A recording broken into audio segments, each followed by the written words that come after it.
Ilana Ferradian.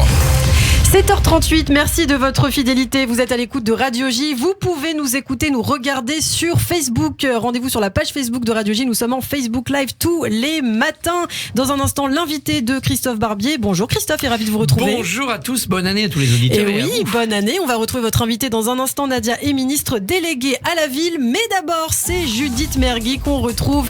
La revue du week-end. Elle m'avait manqué, cette petite Judith. Bonjour Judith. Et bonjour Ilana Ferradian. Et oui, Christophe Barbier aussi nous avait manqué. Il a pris des vacances à rallonge, il fallait rester jusqu'en 2024. J'avais tellement fatigué, Judith, j'en pouvais plus de rire comme ça tous les matins. Il fallait bien. Judith est restée dans l'actu, puisque tous les lundis, elle nous a fait sa petite revue de week-end. Attendez, avant de commencer, parce que quand même, je dis bonjour à la ministre Nadia, c'est quand même un grand dites bonjour. Souvenez-vous que dans cette radio, on est le seul endroit à chaque fois de l'appeler Nadia.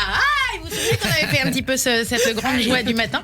Alors, Nadia, bonjour, allons-y. On commence par l'actualité, puisque là, le temps passe, le temps file. Eh bien, on commence par l'Argentine. En Argentine, une femme est entrée dans un magasin sans masque anti-Covid. Elle a alors enlevé sa robe pour la porter en guise de protection et s'est donc retrouvée en sous-vêtements, en petite culotte devant les clients. Eh oui, mais elle n'a pas chopé le Covid. Bon alors par contre, son test de grossesse lui est revenu positif. Grève de la faim pour l'Union de la gauche. Une dizaine de militants ont cessé de s'alimenter à partir de ce vendredi pour exhorter les leaders de gauche à présenter une candidature unique à la présidentielle. Ah bah non. Non, je veux dire, non, à mon avis, ils voulaient juste faire une détox, reperdre les kilos pris pendant les fêtes. Je veux dire, tu peux pas sciemment arrêter de t'alimenter pour la gauche. Non, mais je veux dire, si c'est à toi qui se mettent d'accord, là, les gars, on va te retrouver mort de faim. Et puis, toujours sur la scène politique, une déclaration remarquée, celle de Valérie Pécresse, candidate LR. Je vais ressortir le Karcher de la cave. Il s'agit de remettre de l'ordre dans la rue. Alors, tu pourrais être la première femme présidente et la première chose dont tu parles, c'est de nettoyage et de ménage.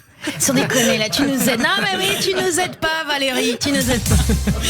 Depuis le 1er janvier 2022, un forfait à tarif unique de 19,61 € est désormais demandé aux patients pour chaque passage aux urgences non suivi d'une hospitalisation. Ça, c'est très bien, je vais vous dire autour de cette table. C'est très bien, ça a limité le Tménic. Alors, le Tménic, Nadia, pour vous expliquer, c'est un petit peu tout ce qui concerne le chiquet. Et moi, en tant qu'hypocondriaque, j'ai un master en tménicologie.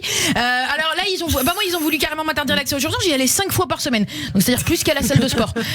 Voilà, donc moi je pense que payer pour aller aux urgences, ça va faire du tri. Voilà, alors ça n'a jamais quand même non plus été complètement gratuit les urgences. Souviens-toi des 13 heures de parking que tu dois payer en sortant, et puis en plus tu ressors avec le Covid.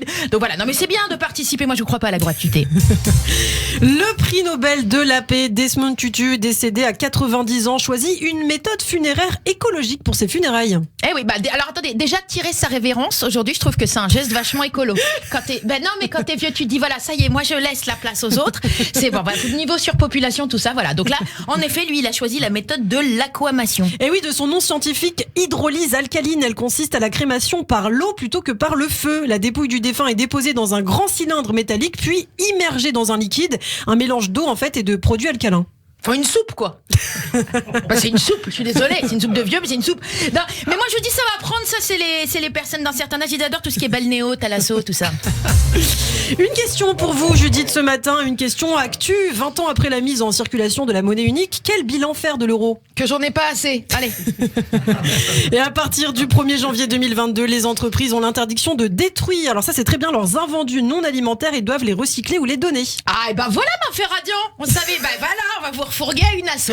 Eh ben oui, c'est bien. Mais... Merci beaucoup. Des touristes israéliens auraient été arrêtés pour avoir volé des produits détaxés à l'aéroport de Dubaï. Parmi les objets dérobés se trouvaient des bouteilles d'alcool, du chocolat et un iPhone plaqué or. Zéro cohérence dans le braquage. Non mais je veux dire, j'ai braqué un duty free mais là non, en plus ils étaient pas concentrés les mecs, franchement, prendre des risques pour du Toblerone. Bon bah déjà on sait qu'il s'agissait pas d'un voleur mais d'une voleuse et qui a été en période de menstruation. Dans le reste de l'actualité, accusé de 7 viols et d'une agression sexuelle, le joueur de foot Benjamin Mendy est libéré sous caution. 7 viols quand même, non, c'est-à-dire 7. Comment tu justifies le 4e par exemple devant le juge?